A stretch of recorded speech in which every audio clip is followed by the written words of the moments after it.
Hello friends, welcome back to my channel Kanchan Kiran kitchen में आपका स्वागत है। आज मैं आप लोगों के साथ शेयर करने वाली हूँ ताड़ गोला की रेसिपी। वो भी इसके एक पल्प से 3 तरह की रेसिपी बनाकर मैं आप लोगों के साथ शेयर करूँगी।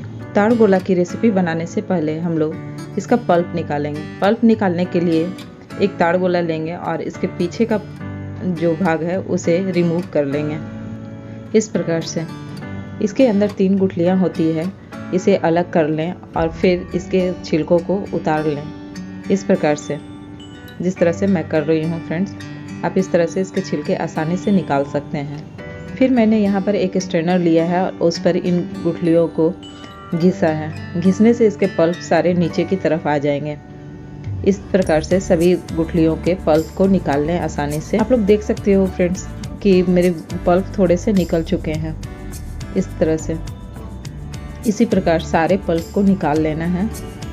मैंने सारे पल्प को निकाल लिया है। आप देख सकते हैं कि ये पल्प तैयार हो चुके हैं। फ्रेंड्स, आप अगर इसे ऐसे खाना चाहें तो इसमें चीनी मिलाकर थोड़ा गर्म कर लें, फिर इसे रोटी या पराठे के साथ आम रस की तरह इसे खा सकते हैं। पल्प तो रेडी है फ्रेंड्स, तो चलिए इसकी रेसिपी भी तैयार कर लेते हैं। इसके लिए मैंने यहाँ पर 1 कप आटा लिया है, गेहूँ का आटा, जो आप लोग रोज़ाना रोटी बनाने के लिए इस्तेमाल करते हैं, उसी आटा का इस्तेमाल किया है मैंने। फिर 1/4 कप चावल का आटा लिया है और आधा कप ताड़ का पल्प लिया है, जो हम लोगों ने बनाकर अभी तैयार किया हुआ था। यहाँ पर सॉफ्टनेस देने के लिए मैंने 1 टेबलस्पून ऑयल डाला है और 2 टेबलस्पून चीनी मिलाया है। यहाँ पर आप डेसिकेटेड कोकोनट का भी इस्तेमाल कर सकते हैं स्वाद अनुसार। फिर थोड़ा सा पिंच ऑफ नमक डाला है इसमें, इससे स्वाद बहुत ही अच्छा हो जाता है।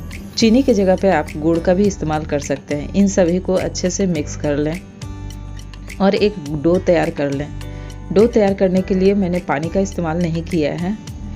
यूँ तो ये सारे माप बिल्कुल सही हैं, पर यदि आप लोग को अगर पानी की आवश्यकता पड़े तो थोड़ा बहुत पानी आप 1-2 चम्मच मिलाकर इसका ना ज़्यादा सॉफ्ट डो हो और ना ही बहुत ज़्यादा कड़ा डो तैयार कर लें। फिर इसमें 1 टेबलस्पून तेल मिलाया है और इसे भी अच्छे से मिक्स कर इसे ढक कर रख दें 10 मिनट के लिए। इस बीच हम लोग इसके बचे हुए पल्प से एक रेसिपी तैयार कर लेते हैं फ्रेंड्स। इसके लिए मैंने 2 टेबलस्पून चावल का आटा लिया है और 1.5 टेबलस्पून चीनी लिया है। इसमें पिंच ऑफ नमक मिलाया है, साथ ही 1 से 1.5 टेबलस्पून इसमें दही मिलाया है और इसे अच्छे से मिक्स कर लेना। इसके बैटर का थिकनेस पकोड़े टाइप का होना चाहिए, जस्ट लाइक पकोड़ा जैसा हम लोग तलते हैं उसी टाइप का। इसे हम लोग दहोरी बोलते हैं, दही से बना हुआ खट्टे मीठे स्वाद वाला दहोरी। फिर तेल गरम करें और उसमें पकोड़े जैसा ही इसे तल लेना है और गोल्डन ब्राउन होने तक इसे तलकर निकालना है। इससे इसका ऊपर का क्रिस्पी हो जाएगा और अंदर सॉफ्ट रहता है। इसे मीडियम टू हाई फ्लेम पर ही तलना है। तेज फ्लेम पर तलने से ये ऊपर से तो रेड हो जाएंगे पर अंदर से कच्चे ही रह जाएंगे। इन पकौड़ा का साइज आप बड़ा छोटा अपने अनुसार कर सकते हैं।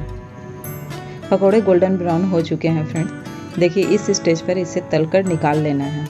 और चलिए, ये तो पकौड़े तैयार हो चुके हैं। चलिए दूसरी रेसिपी हम लोग बनाकर तैयार कर लेते हैं। इसके लिए जो मैंने डो तैयार किया था उसका मैंने पूरी बेल कर रख लिया है, जिसकी थिकनेस इस तरह की होनी चाहिए, जैसा आप देख सकते हैं इस तरह की।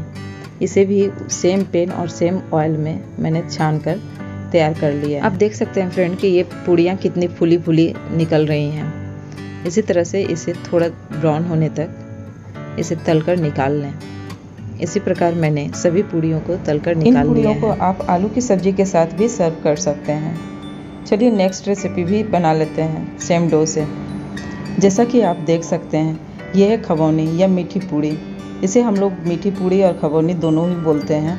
आप लोग क्या बोलते हो ज़रूर शेयर करें हमारे साथ। तो चलिए ज़्यादा देर ना करते हुए बनाते हैं मीठी पूड़ी। इसके लिए मैंने सेम डो से ही आटे की छोटी छोटी बॉल्स बना ली हैं और इसे हाथों से ही फैला लिया है इस टाइप से। या आप इसे ठेकुआ बनाने वाले जो साँचे होते हैं उससे भी आप इसे बना सकते हैं। अब वो भी अगर ना हो तो इस टाइप के सबके घर पर चम्मच होते हैं, इस पर भी इसे बनाकर तैयार कर सकते हैं।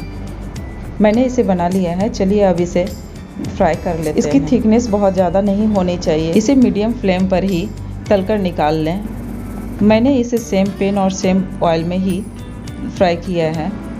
इसे गोल्डन ब्राउन होने तक मीडियम आंच पर ही इसे फ्राई करना है। आप देख सकते हैं बाकी बचे हुए पूड़ियों को भी मैंने फ्राई कर निकाल लिया है।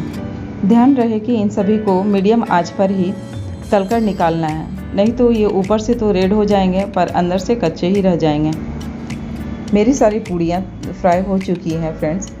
आई होप कि आपको मेरी रेसिपी पसंद आ रही होगी। यदि आपको मेरी रेसिपी पसंद आती है तो लाइक, शेयर एंड सब्सक्राइब करना ना भूलें और हाँ, बेल आइकन को प्रेस भी कर दें जिससे मेरी आने वाली नेक्स्ट वीडियो की नोटिफिकेशन आपको सबसे पहले मिल सके।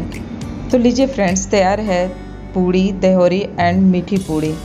तो आप लोग इसे एंजॉय कीजिए और हमें कमेंट बॉक्स में ज़रूर बताएं कि आप लोगों को ये मेरी रेसिपी कैसी लगी। इन सभी को एक हफ्ते तक रखकर आराम से खाया जा सकता है। फिर मिलती हूँ आप लोगों से एक नई रेसिपी के साथ। Thank you for watching.